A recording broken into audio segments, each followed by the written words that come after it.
everyone, it's Katie here.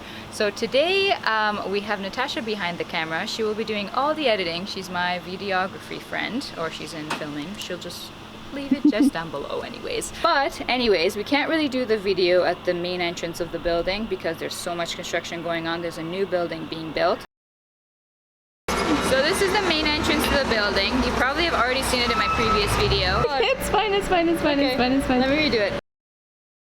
So we're at the south entrance, but it's probably easier for you to enter even if you just don't go to Teesside University because Linthorpe Road is just around the corner. You can enter the building from the south and you just need your student card to enter, or if you don't go to Teesside University, there's just a doorbell by the door, and then once you go in, the clinic is just to the right. So this is the clinic. We have the door here. This is a brand new poster. We have my lovely classmates on the poster. I also have my phone in my hand just for some notes because I know some of you asked some questions, so I don't want to miss anything. And then you also have to wear your uniform for clinic. So it's the same exact uniform that you wear throughout placement from year 1 to year 3 basically. You have dress pants, and then I have these shoes on. So this is what I wear every time I come to clinic. So let's just head inside. This is the clinic inside. We have the sport therapy room over here. So in first year, sport therapy students do massage. So you get free massages, and these are all the beds that they use. So pretty much it's open for anyone. Same with like the chiropractic clinic, all students can come as well and book in. The wait time is usually a month, so just a heads up on that. But for our purposes, this is the chiro clinic. So we have a separate little room in here that I will show you in a second. And then initial treating room is just in this room. So any new patients will be sent into this room, just a bit more private. And just because of the length of the time, it's like 2 hours long. So it can get quite hot in there. There will be some fans put in. So this is the room. Usually the student chiropractors sit on this chair just for safety, but then so that chair has to kind of be moved around. I'll show you the platform that we use as well on my laptop. And then just the cool thing about the door is that you can actually show when it's occupied. So I always use that. I think that's pretty neat. And then we have whiteboards in case you want to make notes. You'll notice that in the other room, but actually I probably won't be able to show that because of confidentiality. But these are the benches. So as you can see, it has multiple pads, so you can drop the headpiece. It's a little bit fancier than the ones that I showed in my previous video, the ones that are in the actual classroom. Now you do have a drop function on here, so you tighten it or loosen it with this here depending on the patient. So you can lift up here and then you just drop down. This is just a modification or a different type of a adjustment. You still get kind of the same results, but it's just lighter on the patient. And you can also do flexion distraction. So you just put it in here, and then one of these levers will lift up, and then you can do flexion distraction like that. Just with the patient, it's a really nice mobilization that you will learn, I think, in year 3. This is the cabinet for everything that you need.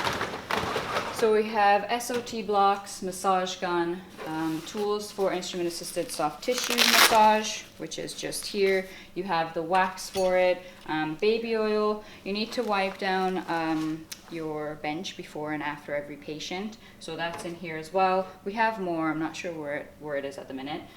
And then you also have the activator, which is just in here. And then box down there for neurological tests.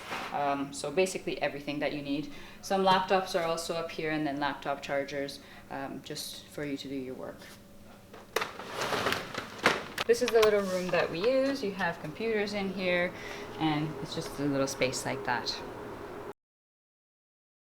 So there was a question on Instagram asking about am I in 3rd year or 4th year or what's going on. So I finished 3rd year already, and unlike with the previous years, you have to stay over the summer. So you don't have to stay in between 1st and 2nd year and 2nd and 3rd, but you do have to stay after you're finished 3rd year. At the start, it can get very hectic just because of all the write-ups that you have, so you can feel very overwhelmed, which is totally normal. I've been there, trust me.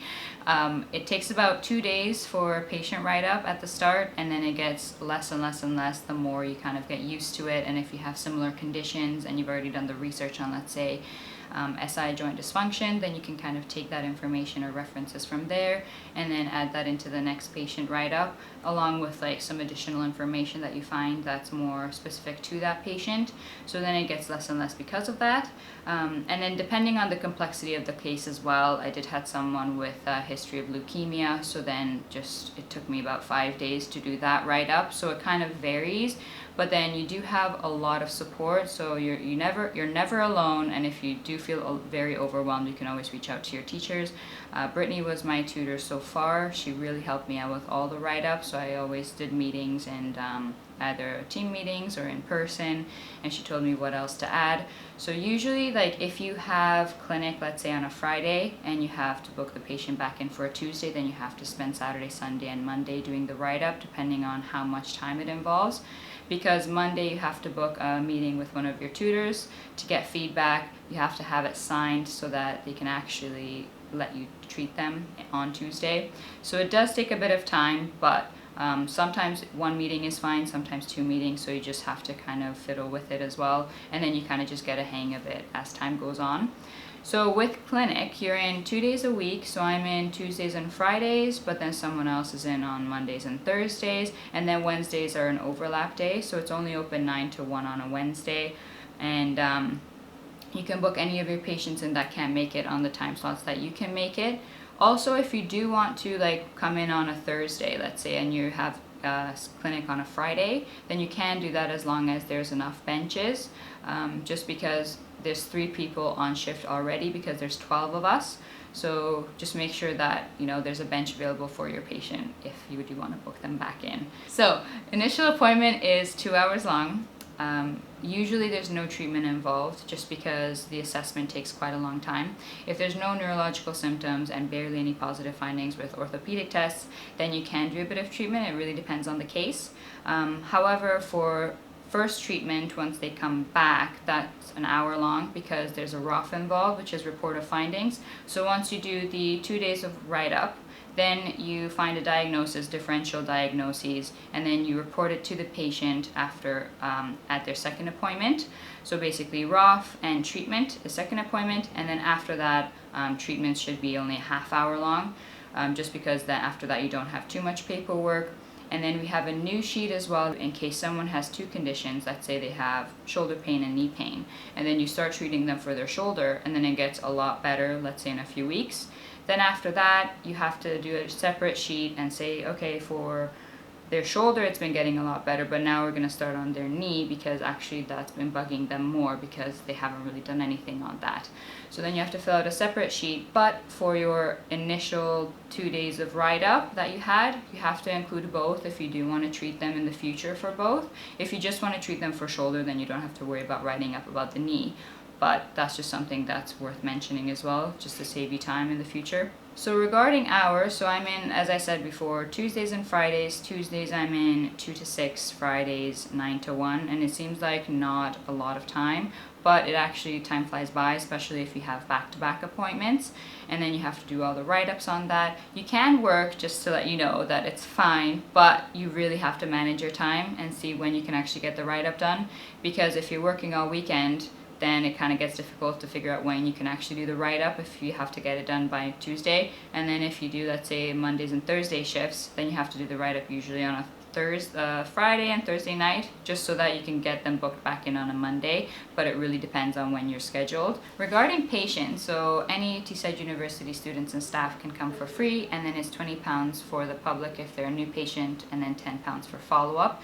So it's pretty cheap considering that if you go to any clinic in the Northeast, then it's about £50–60 for a new patient, maybe more, and then about £30 for follow-up. And then I'm not really sure about the South, but it really depends on the clinic. So if you just look online, then it's a lot more expensive. And then you do have teachers and just tutors around as well. So depending on your slot, there's different tutors that are scheduled with you, or you have the teacher scheduled with you. It really depends and varies, but there's always someone around. You're not allowed to do any adjustment on your own, unsupervised, but you can do soft tissue work if you feel confident with that. But then if you don't, then obviously they can just be a fly on the wall and watch you throughout. So it basically is up to you. So we kind of ran out of time, so we're in a different room, but I still wanted to show you the platform that we use. So hopefully you can see the laptop. How does that work? I'm just asking Natasha. To quickly show you the document that you will need when you have a patient booked in initially. So you're going to fill out this form here. So you have your student name, your student number, the number of the patient. You can't really put any of their name on the document, especially when you're sending it out via email. So you just use the number that you get from in the clinic, their date of birth, their sex, and then their age. So that's put all at the top, and then you put their presenting complaint. I do have a template, an example as well, so just bear with me a minute. So you put all their presenting complaint, like let's say if they have back pain, knee pain, whatever, and the pain that they feel, like is it radiating, is it tingling, numbness, paresthesias, so that's all in here in the box. You also have to put how they rated out of 10 on the visual analog scale, so that all goes into this top bit. And then after that, you put all of your findings in here. So these are only the positive findings and anything that's pertinent to the case. So that can be neurological findings, orthopedic findings, anything with palpation and stuff like that. And then with the clinical impression, this is the big chunk of your report. So with this, if let's say someone has sacrococcygeal dysfunction, but then you also have to say what are differentials to that. So is it SIJ dysfunction, pelvic girdle pain, pubic symphysis dysfunction, anything like that also goes into here. So all your differential diagnoses and your diagnoses go all into this bit here. And then your diagnoses and differentials go into this one. And then as I mentioned in the clinic before, if you have a secondary complaint, let's say the knee pain, then you also put that in here as a secondary diagnosis for what you think it is. And then in the clinical impression at the bottom, you just put secondary complaint was this and this. I believe it's because of this. And that just also goes into here. And then you can also elaborate a little bit on the orthopedic and neurological findings and why you think that is and how is that relevant to the case. And then finally, prognosis. So what will be the short-term, long-term outcomes of the patient if they seek chiropractic care, and what will happen if they don't have treatment? Will it further progress or will it stay the same? What do you think will happen? And then plan of management. So we have 3 phases. And then how will you plan it within the first phase, second phase, third phase? And then additional studies. I don't really use this one, but if you have anything additionally or if the teacher recommends any additional studies. And then the teacher's feedback will go into this bit. And then just any referrals sent out, you have to say yes or no. So you can just highlight it with this, with any of these tools up here if you did any of these. Miscellaneous, anything that's additional that didn't really fit in before. That's just important to the case, and then references go into the bottom. So just to show you an example, we have this case. It's quite small font. So the first bit, because once you start writing, sometimes you have an empty page. So just a heads up with that. So you do get comments from the teacher. I'm not really going to click on it because I don't want you to see too much information about that, but you just have, so this is a 25-year-old, 28-year-old female who came to the TU clinic at this date. She has a 9-week history of low back pain and SI pain, and she rates it 9 out of 10, but now it's 5 out of 6 on a visual analog scale, and denies any bowel and bladder dysfunction, any saddle anesthesia, no bilateral numbness, paresthesia, and no pain below the knees. So that's just imperative just for red flag findings, just to rule out any quad equina, which is also important for low back pain patients. And then over here is all the orthopedics and the active range of motion and palpation and observation. And if there is any hypertension that you find, I usually put it as here as well. And heart rate if it's abnormal. Usually if it's normal, I don't put it in here because it's not as important. But if you do have a very complex case, then it's just worth saying that, oh, by the way, their heart rate and blood pressure was actually fine. And then down here, this is the clinical impression. So this is your big chunk, as I mentioned before. So basically, you're just going through all of this, differentials and actual diagnoses. I'm not really going to bore you with that. And then the differential, the diagnoses, just all goes in here. and then the short-term, long-term treatment, as I mentioned before, and then the 3 phases of care, and then feedback from the tutor while done, and then just all the references. So this is what we basically use for initial appointment.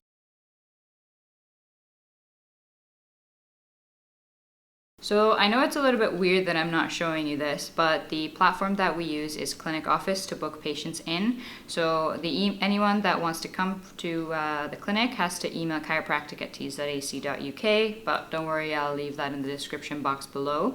But if they want to come in and be treated, then they have to email, and then my teachers are going to book people in. So you as a student can't really book any new patients in, but then you can book your patient in for treatment and follow-up appointments after that.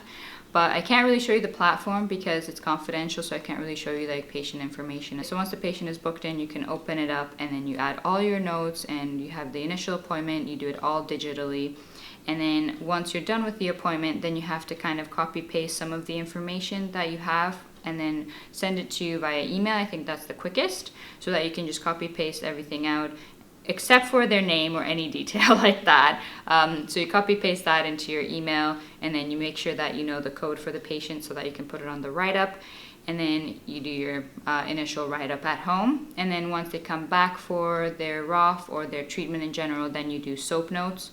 So SOAP is subjective, anything that they say. Objective is anything that you find. So is there any tightness here and there, restriction, anything that you kind of felt with palpation. And you can do any positive tests again in the future.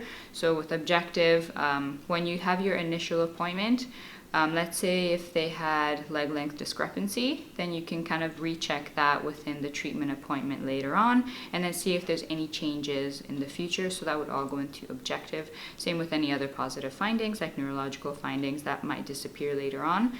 And then assessment or action is anything that you did during that treatment appointment.